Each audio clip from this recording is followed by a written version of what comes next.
Hey everybody, this video is going to show you how to start on your base layer after you have transferred your image onto your canvas. So make sure that you have your 2 water cups, your paper towel, your paint, your brushes, your canvas, and your collage. It might also be helpful to have one of your color mixing wheels so that you can use that as a reference. Now, what we're going to do after we have laid out just our general shapes in our canvas is to break down those shapes and look at the very back color first. So you can see like the blue here, the pink here, the pink here, greens, the blue, yellow. So I'm going to just create from the top down, starting to really layer our colors. I also want to think about the opacity of the paint. So first thing that I want to do is to match. I'm going to start from the top and I'm going to move down. This way, if we start from the bottom and move up, we're not going to be accidentally moving our hand on our canvas, possibly smearing this.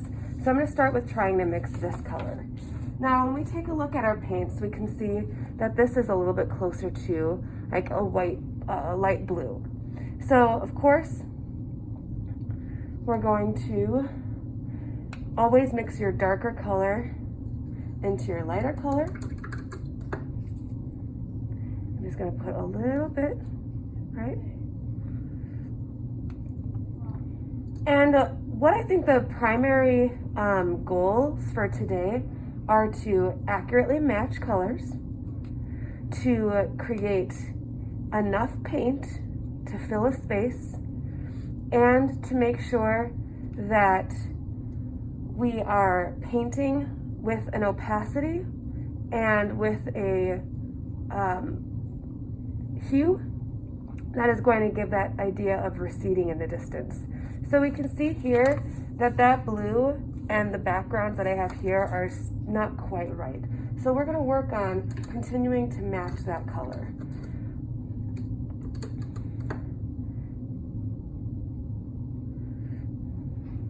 Adding a little bit of, can kind of tone that down. Okay.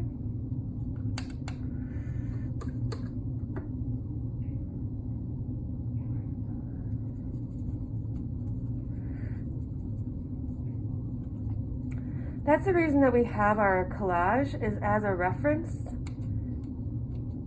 to our painting. So you'll notice just little by little I'm adding color in to try to accurately match that color. And now it looks very close. So you'll notice that I added quite a bit of water to my paint here, just like our underpainting. We want to kind of thin down our paint just a little bit, but you don't want it to be as washy as your underpainting. So then I'm going to start with my flat brush to paint in my background. If you can see through your paint strokes, it might have been a little bit too watered down. You might need to let it dry and then paint a second coat or a second layer.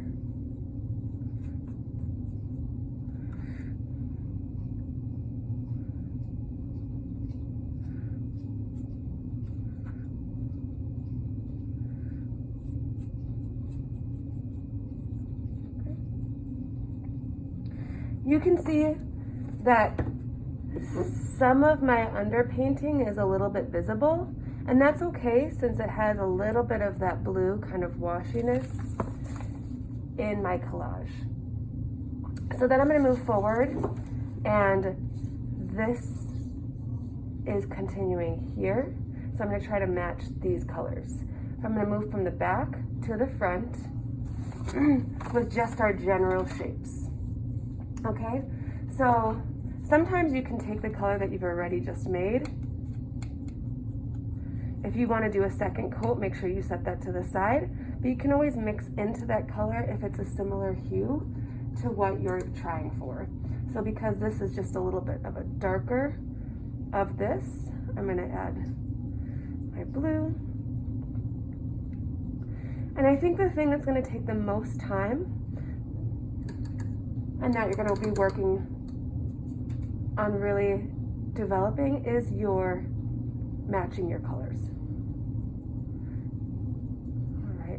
And keep in mind that I've had experience with matching colors and painting for some time. So what might look easy for me might take a little bit more time for you.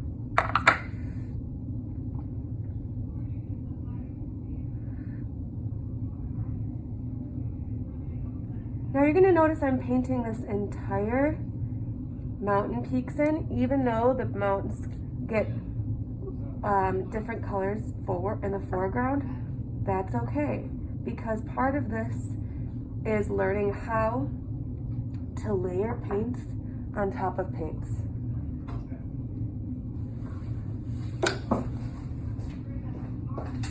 Hey KJ, I'm taking a video right now, so.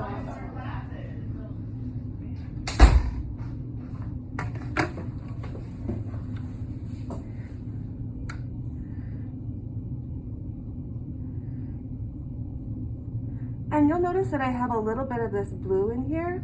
If you don't like the way something looks, guess what? The nice thing about paint is that you can always layer on top. So you can always add another layer on top of this to create that covering.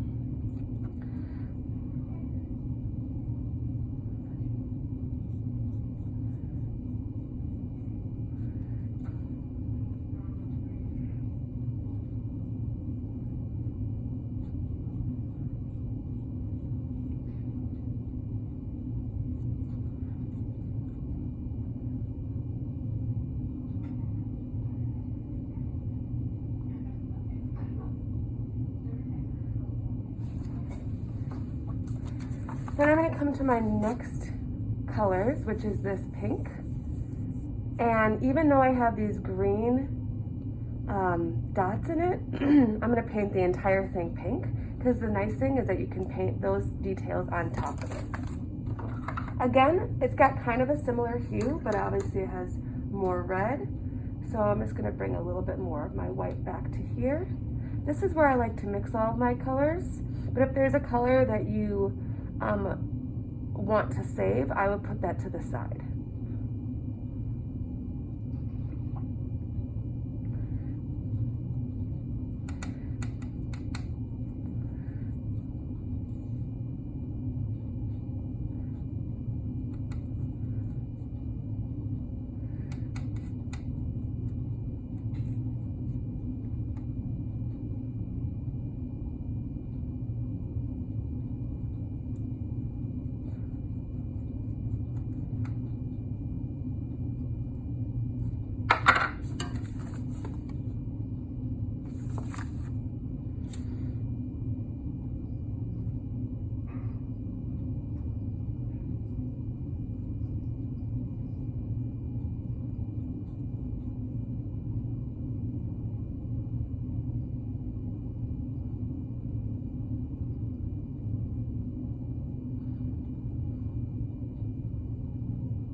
So I'm not going to go through the entire process of painting this whole thing and having you sit there and watch, but I will finish this and then I'll include it in another video for when we're doing our second layer. All right, have fun.